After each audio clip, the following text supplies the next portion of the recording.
Hello everyone! I have a special theme song for today. And here we go. Nagging, nagging down the tree, chopping, chopping, all twigs up. We're the royal lumberjacks, piggies we are, we're tough. Hail the ruler, hail the queen, if you don't you, don't you. Some of us are in the sheep, piggies we are, and Gale. We don't care what you do. There's no way you'll chop our forest down, and you won't really. That's so simply a thing. You should behave and you can't mess around. Some of the birds can't stop us now. You'll surrender or you'll fall. We're the minions of royalty. Piggies we are, that's all. Hail the ruler, hail the queen. If you don't, you go to jail. Some of us and we're in the streets. Piggies we are, and Gale. Hail the ruler, hail the queen. If you don't, you go to jail. Some of us and we're in the streets. Piggies we are, and Gale. There we go. And now a picture of Daisy to start off this week's chapter.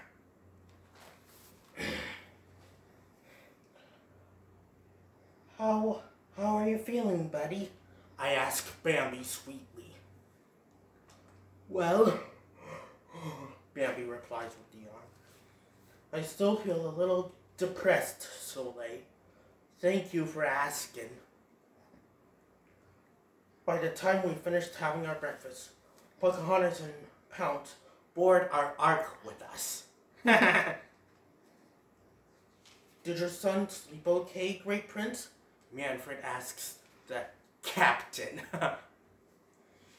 I suppose so, Manny, the Great Prince replies. Why do you ask? I ask because Bambi still seems out of sorts, Manny replies as he looks at the young prince.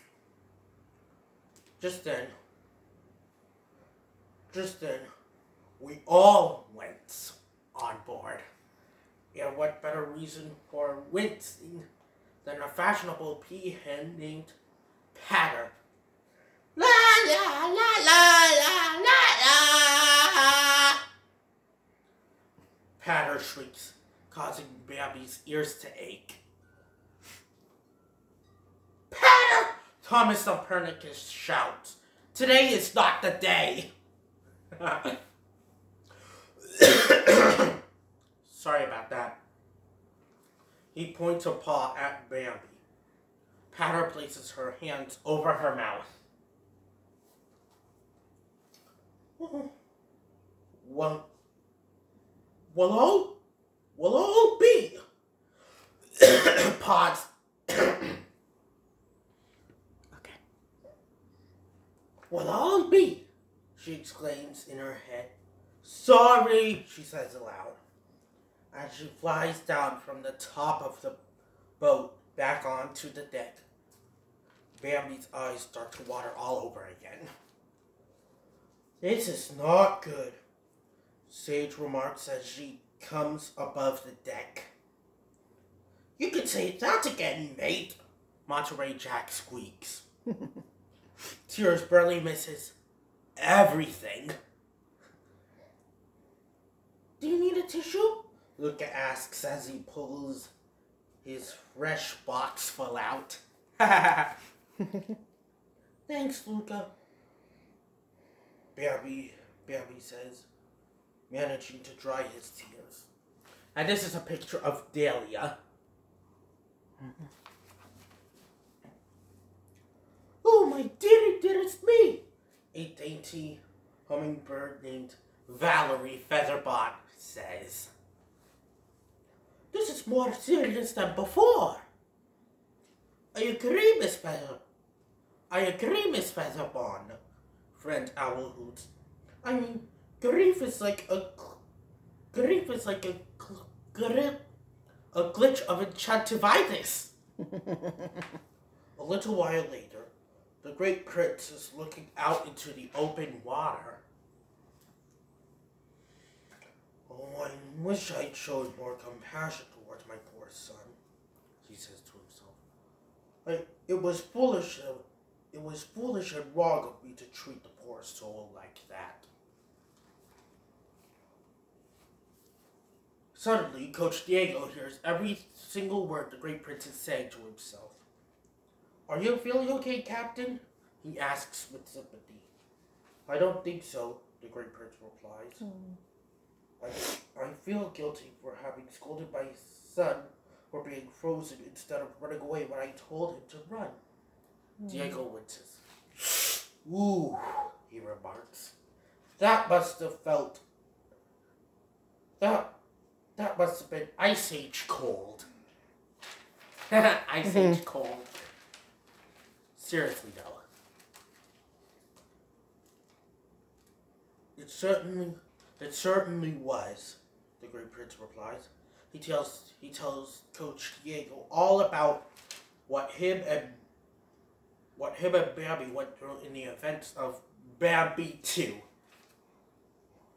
From then on, he confirmed, I've learned to never scold my son in any way ever again, no matter what happened. My guilt,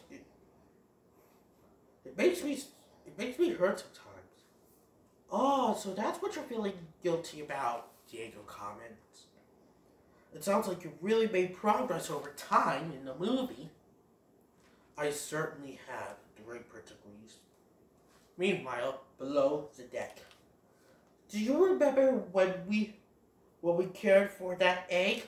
Thomas Copernicus' youngest sister, little Tessie, asks. How can I not remember? Tessie, Tom Thump replies. Cuddling his sister. You five would have made amazing party guests, Twist squeaks. We would have? Rhea asks as her long ears point straight up. Oh yes, Twist replies. She tells the 5 little bunnies about her crazy 4th B-Day party. Oh, but that was messy, Tom Thump comments. And here's a picture of Luca. If you guys like my drawings, please leave your comments about them below. Indeed it was, Twist replies. It was a lot of fun, though. I can't wait for Kaz and Zach to meet our forest friends, Shine says with competence. Neither can I, Shimmer adds. She takes a quick glance at poor Bambi. I just hope they'll understand the pain he's going through. By late afternoon, our boat lands in a river in Zaramé Forest. Zach and Kaz have already pitched their tents. Welcome to Zaramé Forest, Bambi, I yip in my gentle voice. This is where Leah first adopted Parisa, the Zaramé fox. They're really rare. As we slowly descend from the ark, Shimmer and Chime introduce Bambi to Zach and Kaz. Nice to meet you, young prince, Kaz says in a quiet voice. I'm sorry that you lost your mother. That must have hurt, little buddy, Zach adds sympathetically. During our supper time, the Great Prince asks Kaz a very important question. Do you know how guilt feels? He asks. Yes, I do, Kaz replies. Well, the guilt of being scared at least. Why do you ask? The Great Prince tells us how guilty he felt for scolding his son over one of quote-unquote man's tricks. Oh my, that does sound tragic, Zach comments with sympathy. You must have learned a lot since then. Yes, Zach, the Great Prince replies. I have. Do you think Tot got my message, Sage? Flower asks after he wipes his mouth. I suppose so, Flower, Sage replies, shrugging her arms. I mean, you never know. Oh, it breaks my heart when Bambi has a sad day, Mother, Berry says as her long ears droop. It breaks my heart too, darling, Snow White says as she gives Berry a cuddle. In Harvest Hills, Dinah is helping Rebecca Cunningham think of what to feed Bambi.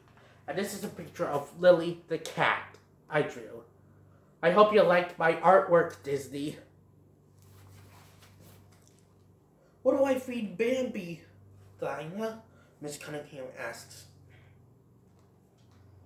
How about some vanilla cake with strawberry icing? Dinah suggests. Nothing could go wrong with that. Almost nothing. I suppose that could work, Miss Cunningham replies. And if it doesn't work, just try some peanut butter pet treats, Dinah adds. Oh, thank you so much, Dinah, Miss Cunningham says, squeezing Dinah. Squeezing Dinah. You're amazing. Get it, Maze? Pretty soon, Harvest Hills is ready to go to bed. This is a picture of Stella.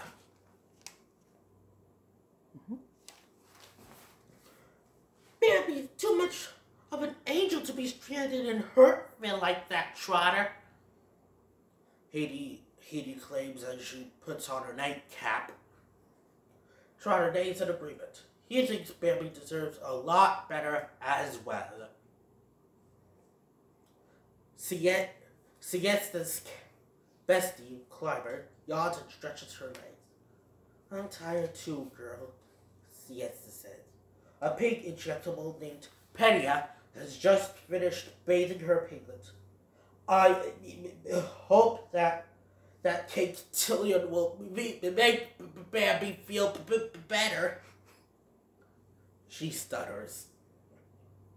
Good night, little ducklings, Molly says as she kisses her feathered friend. Sleep the tightest. Good night, everyone, Lorna says with a big yawn. I'll see you all in the morning. Good night, Lorna, a cow enchantable named Camry says. Sleep well. Back at camp with the stars in the sky. Huh? Nothing. As Rapunzel kisses me goodnight, Ellie has a little talk with the Great Prince. Is everything alright? She asks in her gentle voice.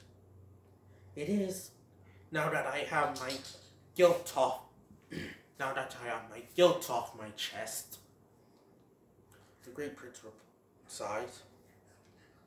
You know, Ellie says, my husband and my daughter had the same bonding struggle back in the continental drift. Interesting, the Great Prince comments. And are things going better now? Much better, Ellie replies, placing her trunk on the Great Prince's back. And now they can agree on one thing, which is wanting to be sure Bambi feels comfortable around us. Manfred adds with a smile. The Great Prince smiles warmly. He is very lucky that Manfred is a responsible principal. Thank you for your compassion, he says as the three friends hug. Tiana, the beignet chef, tucks Bambi and Feline in sweetly. Sleep well, you two, she whispers as she kisses their foreheads goodnight. I love you, my precious bunny, Snow White whispers as she nuzzles Berry.